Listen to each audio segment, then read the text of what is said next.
Hello అండి, ఈరోజు నేను మీకు 25th March 2022కి సంబంధించిన కరెంట్ అఫైర్స్ మీతో డిస్కస్ చేయబోతున్నాను.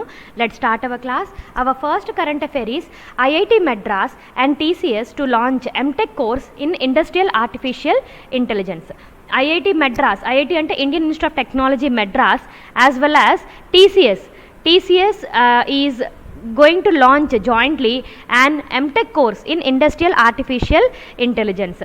అంటే ఇప్పటి వరకు మన MTech ప్రోగ్రామ్ గురించి మనం చూసే ఉంటాము, కానీ కొత్త కోర్స్ అనమాట. ఎందులోనూ ఇండస్ట్రియల్ ఆర్టిఫిషియల్ ఇంటెలిజెన్స్లో. ఆర్టిఫిషియల్ ఇంటెలిజెన్స్ అంటే ఏంటి? It's an ability of a computer to do task that are usually done by the humans. అంటే హ్యూమన్స్ ఏదైతే పని చేస్తారో అది కంప్యూటర్తో చేయించడం అనేది ఆర్టిఫిషియల్ ఇంటెలిజెన్స్ అనమాట. అది ఇండస్ట్రీ సెక్టార్లో యూస్ చేయడం అనేది this is the first time actually. So Indian institute of technology Madras and Tata consultancy services jointly ఒక ఎంటెక్ కోర్స్ అనేది లాంచ్ చేశారు. ఆ ఎంటెక్ కోర్స్ దేని మీద అంటే ఇండస్ట్రియల్ ఆర్టిఫిషియల్ ఇంటెలిజెన్స్ మీద ఈ కోర్స్ అనేది ఉంటుంది. ఇది యాక్చువల్గా 18 months కోర్స్ అనమాట. Will be offered online. First of all ఇది TCS ఎంప్లాయీస్కి ఇది ప్రొవైడ్ చేస్తున్నారు. తర్వాత ఇది ఎవరు ఇంట్రెస్ట్ అయితే వాళ్ళు ఈ కోర్స్ అనేది తీసుకోవడానికి అవకాశం ఉంది. Similarly, the course is expected to provide a strong theoretical foundation and significant application perspective to the participants in the course. అంటే ఆర్టిఫిషియల్ ఇంటెలిజెన్స్ ఇండస్ట్రీస్ పరంగా ఎలా ఉపయోగించవచ్చు అనే దాని మీద థియరిటికల్ ఫౌండేషనే కాకుండా సిగ్నిఫికెంట్ అప్లికేషన్ కూడా త్రూ ల్యాబ్స్ ద్వారా కూడా వాళ్ళకి ప్రొవైడ్ చేసి వాళ్ళ నాలెడ్జ్ పెంచే విధంగా ఈ ఎంటెక్ కోర్స్ అనేది డిజైన్ చేయబడింది అనమాట. So this is the first course, first of is kind, IIT Madras and TCS to launch an MTech course in Industrial Artificial Intelligence. Moving on to the next news. India successfully testifies surface to surface brahmos cruise missile. మనకి BrahMos missile గురించి already information తెలుసు. ఏంటంటే BrahMos is a missile which is launched, అంటే which is designed by technology usage from India as well as Russia. అంటే India and Russia జాయింట్గా తయారు చేసిన missile ఇది. సో ఇలాంటి ఒక one of the missile surface to surface BrahMos missile అనేది test fire చేయడం జరిగింది. అండ్ ఆ టెస్ట్ ఫైర్ ఎక్కడ చేశారు అంటే అండమాన్ అండ్ నికోబార్ ఐలాండ్స్లో టెస్ట్ ఫైర్ చేశారు. అండ్ ఈ టెస్ట్ ఫైర్ కూడా సక్సెస్ అయిందనమాట. So DRDO successfully testified the surface to surface BrahMos supersonic cruise missile in Andaman and Nicobar Islands, and the extended range missile test firing was witnessed by Air Chief Marshal VR Chowdhury and other defense officials. అయితే one of the interesting news ఏంటంటే ఇప్పటి వరకు కూడా బ్రహ్మోస్ మిసైల్ని మన ఇండియాకి రక్షణగా మనం దీన్ని తయారు చేయడం అనేది జరిగింది. అయితే ఫస్ట్ టైం ఏంటంటే ఫిలిపియన్స్ కంట్రీ ఏం చేసిందంటే బ్రహ్మోస్ మిసైల్స్ని ఆర్డర్ చేయడం జరిగింది ఫ్రమ్ ఇండియా. $374.96 million డీల్ అనేది ఇండియాతో కుదుర్చుకోవడం జరిగింది. ఫస్ట్ టైం అనమాట మనం ఎక్స్పోర్ట్ చేయడం BrahMos మిసైల్ని. So Philippines on Friday signed a $374.96 million deal with BrahMos Aerospace Private Limited for the supply of shore-based anti-ship variant of the BrahMos supersonic cruise missile. Shore based BrahMos supersonic cruise మిసైల్ని supply చేయమని చెప్పేసి Philippians $374.96 million deal అనేది ఇండియాతో కుదుర్చుకోవడం జరిగింది. అలాగే ఇంకొక interesting news ఏంటంటే అంటే previously ఇది జరిగింది యాక్చువల్లీ ఎక్కడ అంటే లక్నోలోని ఒక బ్రహ్మోస్ మిసైల్ మ్యానుఫ్యాక్చరింగ్ యూనిట్ అనేది రాజ్నాథ్ సింగ్ గారు ఇనాగ్రేట్ చేశారనమాట. ఒక మ్యానుఫ్యాక్చరింగ్ యూనిటే ఉంది బ్రహ్మోస్ మిసైల్స్ కోసం. ఎక్కడ అంటే Lucknow. Moving on to the next news. First wildlife bond issued by World Bank to save Africa's black rhino. మనకి బాండ్ అంటే ఏంటో తెలుసు. ఏంటంటే it's an agreement between 2 parties కదా బాండ్ అంటే. సే సపోజ్ నేను ఎవరి దగ్గరైనా మనీ తీసుకున్నాను అంటే in return I will give a bond అనమాట, stating that this much of money along with interest I will pay అని చెప్పేసి సమ్ టైమ్స్ నాకు బాండ్ రాసే అవసరం అనేది వస్తుంది. అలాగే వరల్డ్ బ్యాంక్ అలాగే సౌత్ ఆఫ్రికా గవర్నమెంట్ ఒక ఒప్పందం చేసుకున్నారు, ఒక బాండ్ రాసుకున్నారంట. ఏంటో బాండ్ అంటే వైల్డ్ లైఫ్ బాండ్ అనమాట. ఇది నాట్ బికాస్ ఆఫ్ మనీ, అంటే ఇది మనీ రిలేటెడ్గా బాండ్ కాదు. వరల్డ్ బ్యాంక్ అనేది మనీ ఇస్తుంది, వరల్డ్ బ్యాంక్ మనీ ఇస్తుంది ఎవరికి? సౌత్ ఆఫ్రికన్ గవర్నమెంట్కి. అయితే ఎందుకు ఇస్తుంది? ఇన్ రిటర్న్గా సౌత్ ఆఫ్రికా గవర్నమెంట్ ఏం చేస్తుంది అంటే it is increasing black rhino population అనమాట. Determined by increasing black rhino population. Okay, అంటే ఆ బ్లాక్ రైనో పాపులేషన్ అంతరించిపోతుంది అని చెప్పేసి సౌత్ ఆఫ్రికన్ గవర్నమెంట్కి వరల్డ్ బ్యాంక్ అనేది మనీ అనేది ఇచ్చిందనమాట. $150 మిలియన్ అనేది శాంక్షన్ చేసింది. సో ఒక 5-year బాండ్ అనేది ఇచ్చింది ఆ సౌత్ ఆఫ్రికా గవర్నమెంట్కి, వైల్డ్ లైఫ్ కన్జర్వేషన్ బాండ్ అనేసి. ఆ బాండ్ ఏంటంటే ఈ 5 yearsలోనూ వీళ్ళు ప్రామిస్ చేసిన $150 మిలియన్స్ సౌత్ ఆఫ్రికా గవర్నమెంట్కి ఇస్తారు. వీళ్ళు ఇన్ రిటర్న్ ఏంటంటే బ్లాక్ రైనోస్ పాపులేషన్ని డెవలప్ చేసి చూపించాల్సిందిగా ఈ బాండ్ ముఖ్య ఉద్దేశం. So this is the first of it's kind అనమాట. ఇట్స్ అ మనీ బేస్డ్ కాదు, it's a financial instrument that channel investment to achieve conservative outcome అనమాట. అంటే కన్జర్వేషన్ పెంచాలి అన్న అవుట్కమ్తో ఈ బాండ్ అనేది ఇష్యూ చేయడం జరిగింది. సో ఎవరెవరి మధ్యలో జరిగింది అంటే వరల్డ్ బ్యాంక్లో ఒక స్ట్రీమ్ ఎవరు అంటే International Bank for Reconstruction and Development has issued wildlife conservation bond to support South Africa's efforts to conserve endangered species of black rhino. అంటే అంతరించిపోతున్న బ్లాక్ రైనోస్ని సంరక్షణలో భాగంగా వరల్డ్ బ్యాంక్ ఒక బాండ్ అనేది ఇష్యూ చేస్తుంది. The next news, Kiran Mazumdar Shaw named for fellow of Royal Society of Edinburgh. Kiran Mazumdar Shaw, the executive chairperson of Biocon and Biocon Biologics, has been elected as a fellow of Royal Society of Edinburgh in Scotland.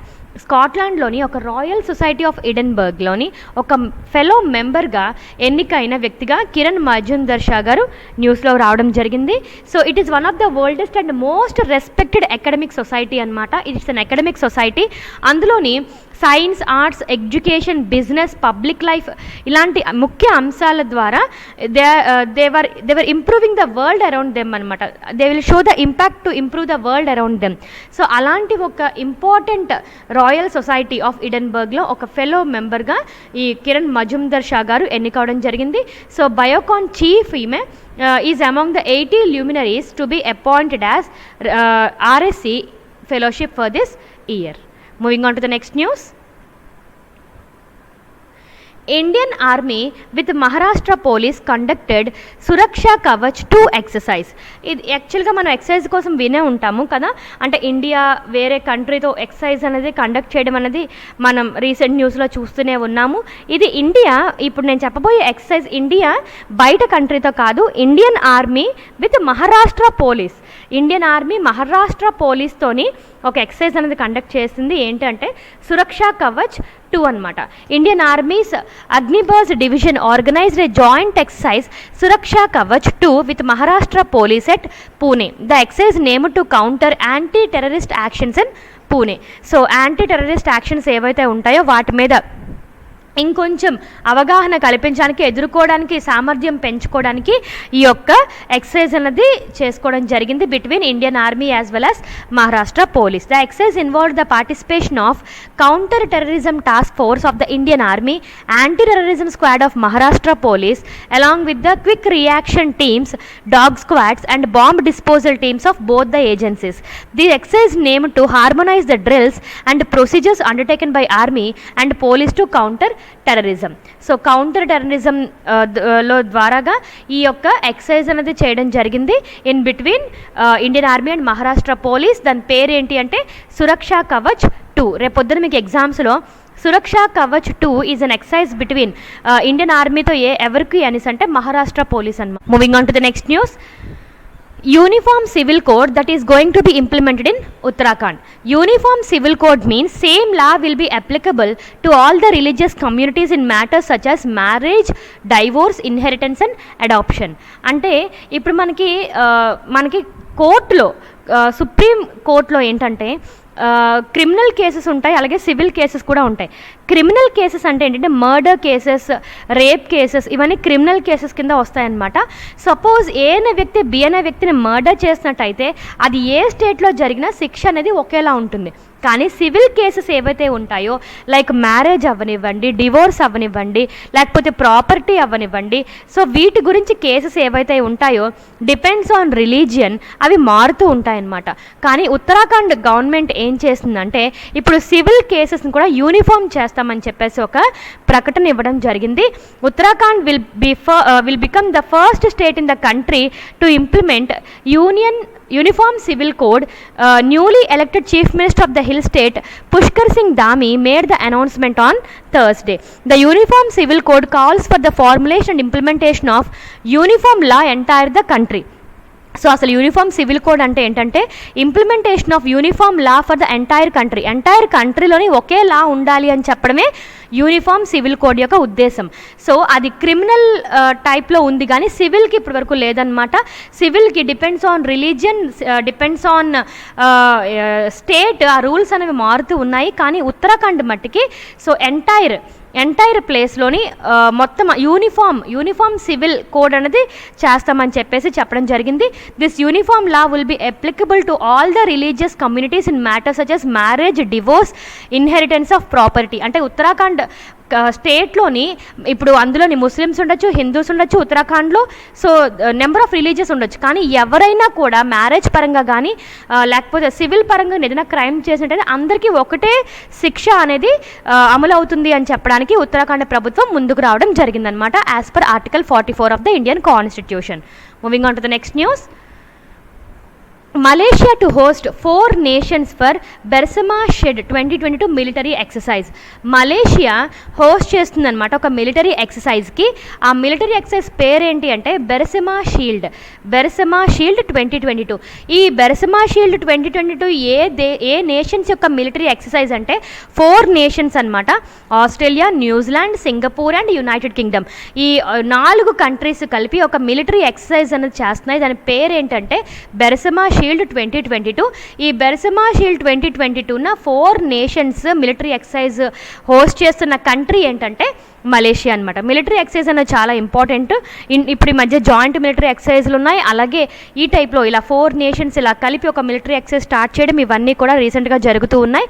ఈ exercise names ఏ exercise ఏ countries మధ్యలో జరిగిందనేది గుర్తుపెట్టుకుంటే ఖచ్చితంగా మనం కాంపిటేటివ్లో question అనేది అడగడం మనం చూడొచ్చు. So Bersama Shield 2022 is between 4 countries, that is Australia, New Zealand, Singapore and United Kingdom. ఇంతకీ హోస్ట్ చేస్తున్న కంట్రీ ఏంటి అంటే Malaysia. Moving on to the next news. Mario Marcel wins the governor of the year award 2022. ఇది మామూలు విషయం కాదండి. Mario Marcel, governor of central bank of Chile, has won the governor of the year award at central banking awards 2022. So ప్రతి కంట్రీకి ఒక central bank ఉంటుందన్నమాట. So అన్ని కంట్రీస్ని దృష్టిలో పెట్టుకొని ఒక బెస్ట్ గవర్నర్కి ఇవ్వాలి అన్నప్పుడు అది సెంట్రల్ బ్యాంక్ ఆఫ్ చిలీని ఈ అవార్డ్ వరించడం జరిగింది. మ్యారియో మార్సెల్ గారు best governor of the year అవార్డుని గెలుచుకోవడం జరిగిందనమాట. అతను ఏ సెంట్రల్ బ్యాంక్ గవర్నర్ అంటే సెంట్రల్ బ్యాంక్ ఆఫ్ చిలీకి సంబంధించిన మ్యారియో మార్సెల్ గారికి governor of the year award రావడం జరిగింది. Moving on to the next news. A children's book titled The Little Book of Joy, authored by Dalai Lama and Desmond Tutu. So the little book of joy అనేది book పేరు అనమాట. ఆ బుక్లోని అంటే figures అంటే text along with the figures అనేవి కూడా pictures రూపంలో కూడా ఈ బుక్ అనేది ఉండడం జరిగింది. బుక్ నేమ్ ఏంటంటే the little book of Joy. ఇది ఎవరు రాశారు అంటే 14th దలై లామా అండ్ డెస్మాండ్ టూటు వీళ్ళు ఈ బుక్ అనేది రాయడం జరిగింది. సో ఇది ఎప్పుడు అంటే సెప్టెంబర్లో ఈ బుక్ అనేది రిలీజ్ చేయబోతున్నారు. This book focus on the meaning of the true happiness which is not in the materialistic world but lies in the nature of the human beings. ఈ బుక్ మొత్తంలో కూడా ఏం చెప్పాలనుకుంటున్నారు అంటే ట్రూ హ్యాపీనెస్ అనేది ఈ మెటీరియలిస్టిక్ వరల్డ్లో కాదు, హ్యూమన్ బీయింగ్ ఒక నేచర్లో ఉంటుంది అని చెప్పేసి the little book of joy అంటే ఎస్పెషల్లీ చిల్డ్రన్స్ బుక్ అనేది రాయడం జరిగింది. It's a very interesting news. అలాగే వీళ్ళ మధ్య ఇంకొక బుక్ కూడా రాయడం జరిగింది ఏంటంటే 2016లో the book of joy lasting happiness in the changing world అనమాట. ఇది కూడా ప్రీవియస్లీ 2016లో రాయడం జరిగింది. ఇప్పుడు ఎస్పెషల్లీ చిల్డ్రన్స్ కోసం the little book of joy అనేది రాయడం జరిగింది.